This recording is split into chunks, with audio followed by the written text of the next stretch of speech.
Hello दोस्तों, मेरा नाम हर्ष अग्रवाल है। मैं एक मेडिको हूँ, मैं एक गवर्नमेंट मेडिकल कॉलेज में हूँ। आप लोगों के लिए ये स्ट्रेटेजी लेके आया हूँ 7 मंथ्स में कैसे आप लोगों को अपना नीट क्लियर करना है, कैसे नीट क्रैक करना है, कैसे अपनी गवर्नमेंट मेडिकल सीट एक सिक्योर करनी है एमबीबीएस के अंदर।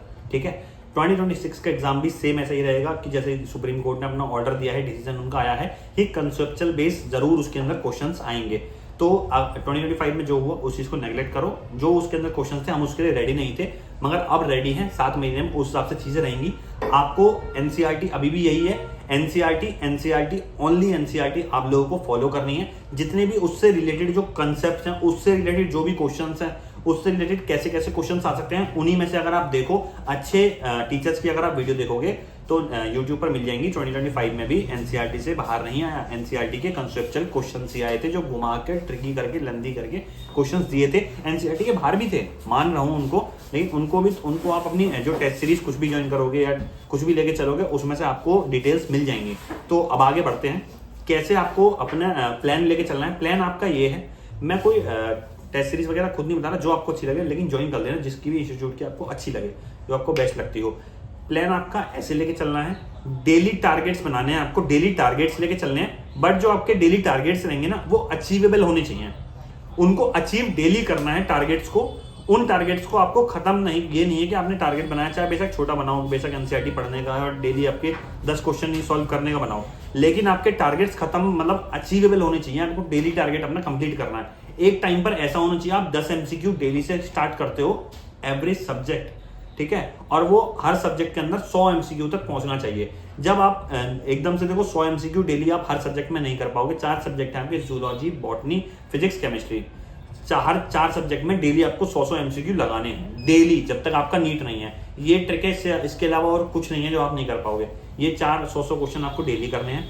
बट ये एकदम से स्टार्ट नहीं होंगे, 10 क्वेश्चन से स्टार्ट करो। 10 जूलॉजी, 10 बॉटनी, 10 केमिस्ट्री, 10 फिजिक्स, ऐसे ऐसे करो।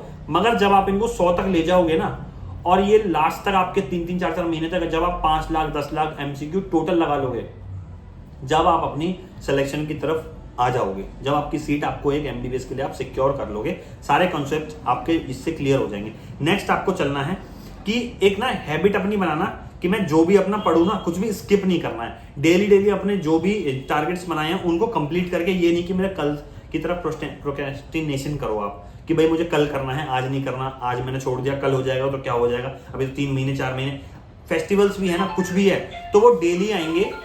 अभी अगर दिवाली भी चल रही है ना, तो नेक्स्ट ईयर भी दिवाली आएगी, और इससे नेक्स्ट ईयर भी दिवाली हर साल आएगी। आप लोगों को अपने ऊपर देखना है कि कैसे मैं हिम्मत करके, कैसे मैं आगे बढ़ के अपनी दिवाली को, अपनी खुशियों को, अपने पेरेंट्स के लिए, अपने टीचर्स के लिए, अपने रिलेटिव्स के लिए, कैसे उनके लिए मैं कुछ अलग कर सकता हूँ। ठीक है, आप लोगों को खुद एक सोसाइटी में अपनी एक अलग रेस्पेक्ट बनानी। डॉक्टर्स की जो एक रेस्पेक्ट होती है ना, जब हमारे सीनियर्स, जब हम अपने आप से बड़े बड़े जब एमडीज को उनको देखते हैं ना, हमारे सीनियर्स को, सुपर सीनियर्स को जब देखते हैं, तो देखते हैं यार उनके रूम में आने के बाद, ऑपरेशन थिएटर या रूम के अंदर आने के बाद ना, सब शांत हो जाते, सब आते, सब एकदम चुप कि हाँ डॉक्टर आ रहे हैं। अलग रेस्पेक्ट दिल से निकलती है, दिमाग से नहीं, जानबूझ के नहीं, दिल से निकलती है। पेशेंट भी और उनके सारे स्टाफ मेंबर्स भी, सारे टोटल।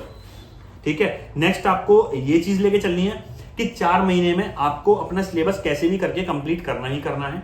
4 महीने में आज से लगा लो, 2 दिन बाद से लगा लो, तैयार करके 4 महीने में आपको सिलेबस कंप्लीट करना ही करना है। 4 महीने में अगर आपने सिलेबस कंप्लीट कर लिया तो आपको 4 महीने में ये समझ, देखो कंसेप्ट की तरफ मत भागना कि कैसे भी आपको सिलेबस कंप्लीट करना है। आप अभी सोचोगे, हर बच्चा यही सोचता है कि मूल कंसेप्ट से दोबारा स्टार्ट करता हूं और मूल कंसेप्ट करने के बाद मैं फिर से 1 महीना लगा देता हूं। नहीं, आपको सिलेबस कंप्लीट करना है। एनसीईआरटी के क्वेश्चन सारे करने हैं, एमसीक्यू सारे करने हैं, उस हिसाब से कंसेप्ट समझ के, पीवाईक्यू समझ के ना, आपको एक ऐसे अभी मतलब 4 महीने में सिलेबस कैसे लेके चलो कि आपको एमसीक्यू हर उसके जो एनसीईआरटी के हैं, जो आपके मॉड्यूल्स के हैं, इनके एमसीक्यू लगाए, एनसीईआरटी के सारे क्वेश्चन लगाए और पीवाईक्यू 10 साल के लगाए। इतना आपको अभी लेके चलना है और 4 महीने में ये अपना सिलेबस कंप्लीट कर दो। नीट का कंसेप्ट के पीछे भागोगे, ऐसे सिलेबस कभी खत्म नहीं होने वाला। ऐसे तो आप एमबीबीएस में जाओगे ना, जितना आपको अभी पढ़ना है उतना एनाटॉमी में अकेले पढ़ना होगा, ग्रेस एनाटॉमी में अकेले पढ़ना होता है। तब आप क्या करोगे? एक स्मार्ट स्टडी ना यही होती है। 4 महीने आपको इस हिसाब से खींचना है, सिलेबस कंप्लीट करना है, कैसे भी करना है, और लगे रहना 10-10 घंटे अपने ऊपर लगाने हैं। स्टार्टिंग का जो मोटिवेशन, जो एक एनर्जी रहती है ना स्टार्टिंग में, वो एंड तक रहनी चाहिए। मैक्सिमम बंदे लास्ट तक जाके ना अपनी एनर्जी गायब हो जाती है उनकी।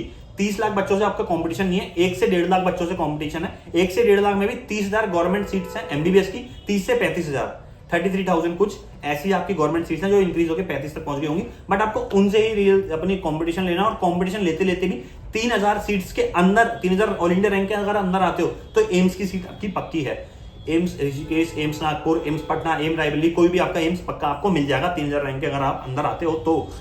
नेक्स्ट आपका लेके चलना, देखो रिवीजन आपका मस्ट है। डेली आप जो भी पढ़ोगे, कुछ नया कंसेप्ट पढ़ते हो, कुछ भी पढ़ते हो, सब चीज करने के लिए हर फील्ड के अंदर कुछ भी आप करते हो, IAS IPS भी पढ़ते हो, कुछ भी करते हो, आपको रिवीजन बहुत जरूरी है। इसको नेग्लेक्ट करते हैं, अपना नेक्स्ट चीज देखते हैं, रिवीजन नहीं करते हैं, बहुत पागल और बहुत ही नेग्लेक्ट करके लोग इसको समझते हैं कि कुछ नहीं होने वाला। बट रिवीजन आप अगर डेली करते हो, जो भी आपने पढ़ा, एक वीक रिवीजन और एक डेली रिवीजन बहुत जरूरी है। 15 मिनट लगते हैं, लेकिन उसका डेली लाइफ में ना बहुत असर पड़ता है कि आपने एक चेंज अपने अंदर जरूर देखोगे। आपके दिमाग में ना कल का पढ़ा हुआ वो याद रहता है, क्योंकि जितना आप पढ़ते हो फिर वो फ्लैशबैक फ्लैश उतना मतलब कि बैक होता चला जाता है दिमाग के अंदर। रिवीजन रखोगे तो वो कल का पढ़ा हुआ, परसों का पढ़ा हुआ, वो 10 दिन पहले का पढ़ा हुआ, आज तक वो रिमाइंड में रिकॉल रहेगा। एक वीकली रिवीजन और डेली रिवीजन जरूर आपके उसमें रहना चाहिए। दूसरी बात मैं आपसे ये देखो, इसके बाद मैं ज्यादा नहीं खींचूंगा, ना मैं बताया आपका शेड्यूल क्या होना चाहिए, टाइम टेबल क्या होना चाहिए। जब आप पढ़ सको जब तक पढ़ो, डेली 8-10 घंटे का अपना रखो, 4 महीने में सिलेबस कंप्लीट होना चाहिए। कंप्लीट होने के बाद 10 MCQ चारों सब्जेक्ट में बढ़ने के बाद 100 MCQ चारों सब्जेक्ट में बढ़ जाने चाहिए कि जूलॉजी, बॉटनी, फिजिक्स, केमिस्ट्री चारों में 100 तक पहुंचना है। और जाने से पहले, नीट के एग्जाम से पहले 5 से 10 लाख क्वेश्चन MCQ आपको प्रैक्टिस करनी है। टोटल 5 से 10 लाख आपको टोटल MCQs प्रैक्टिस करके जाना है। और ये कुछ आसान नहीं, सब हो जाते हैं। सब जितने भी रैंकर, जितने बड़े बड़े है ना सिलेक्शन एरिया वाले, यही बताएंगे, इसके अलावा कुछ नहीं बताएंगे किसी के भी पास आप अगर जाते हो। बाकी वीडियो में कुछ भी आपको डाउट लगता है ना, आप मुझसे पूछना। मैं आपको नेक्स्ट वीडियो के अंदर एक शेड्यूल दूंगा, कैसे आप लोगों को टेलीग्राम का दूंगा, कैसे आप लोगों को अपना एक फॉर्मेट, अपना टाइम टेबल, अपना शेड्यूल अपना आगे लेके चलना है। आप कैसे कैसे अपना डेली टारगेट्स दूंगा आपको टेलीग्राम पर, मेरे टेलीग्राम ज्वाइन कर लेना। मैं आप लोगों को डेली टारगेट्स दूंगा, कैसे कैसे आप अपने 7 महीने के अंदर एक पॉजिटिव माइंड के साथ कैसे अपनी चीजें आपको क्लियर रखनी है। कुछ भी डाउट होता है आप कमेंट करो मेरे को, मैं आपको रिप्लाई करूंगा। और अपना ना यही चीजें 4 महीने में सिलेबस कंप्लीट करने के बाद MCQs तक बढ़ना, हर कोई यही बात बोलेगा, फिर से रिपीट कर दी है मैंने ये बात। और तीसरी चीज आपकी रिवीजन, इसके अलावा और कुछ नहीं है। बाकी थैंक यू, बाय बाय।